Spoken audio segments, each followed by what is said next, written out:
Now, have you guys ever heard of this? I thought I knew everything about this. And there's apparently a dude called the 9/11 Surfer. It's crazy. This is the movie. They made a movie about it, like a fictional movie. There were some fires that were still erupting. Now they say this is real. And I remember staring at that last large freestanding wall that was there. There was a fire that was right at the base of that, or right on the other side. I actually started feeling the heat from the fire. And I wanted to regain some sense of control of my life. You know, shame to say, but I thought about taking my own life at that point, only because, not because I wanted to die. That was the last thing I wanted to do. But I didn't want to die by burning alive. I'm telling you, they say this is real. The two of us decided at one point that we were getting... This is too dramatic here. Let me go to the... There's like an interview that he did with the Today Show.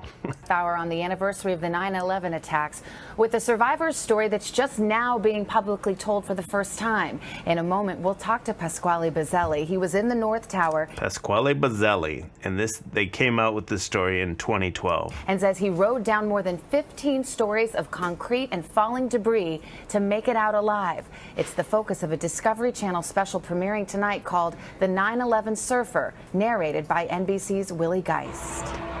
So they're saying this dude like rode down on a piece of concrete or something and basically surfed all the way down. Made it out. By 10:05 on the morning of 9/11, the South Tower of the World Trade Center was gone. Up above, on the 64th floor of the North Tower, Pasquale Buzzelli was still waiting with his colleagues. Pasquale and his colleagues started down one of the building's 3 exit stairways, Stairway B. By 10:28, they'd made it down as far as the 22nd floor.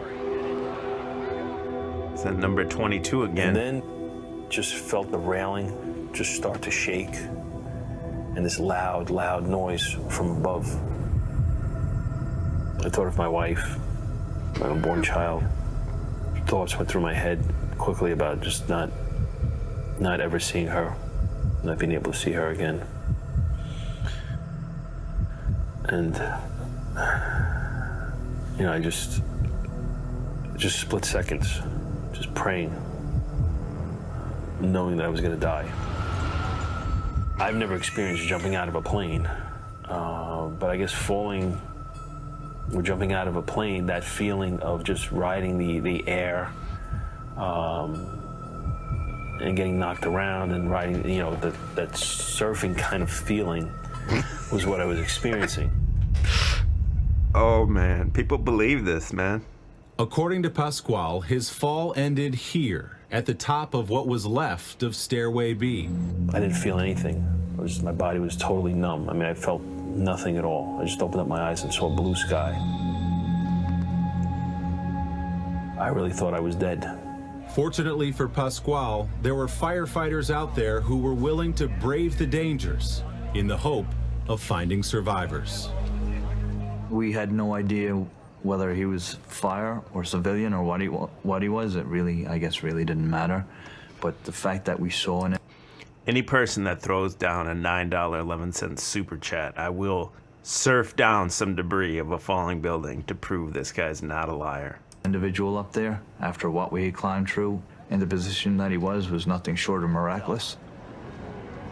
And they said, we got it from here, you know, don't worry, we're gonna get you out of here. This is, you know, just, at that point I was like, thank God, you know.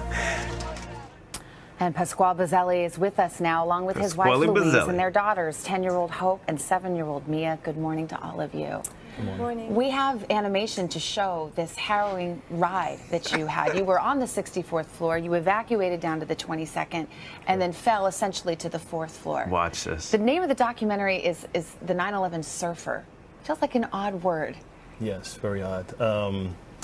I mean, I've heard about the urban legends. I've always read about it, and my wife was like, "That's you, you know." And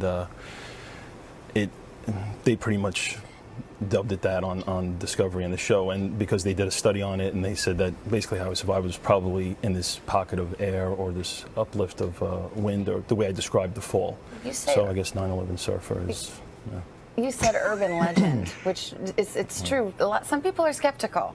And you said if you had heard this story, you might have been skeptical as well. Of course, I'm an engineer. I have just believe in science and facts. I went through it, so I know what I went through.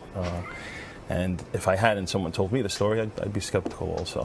Why now? It's been 11 years. You've never come forward and told this story.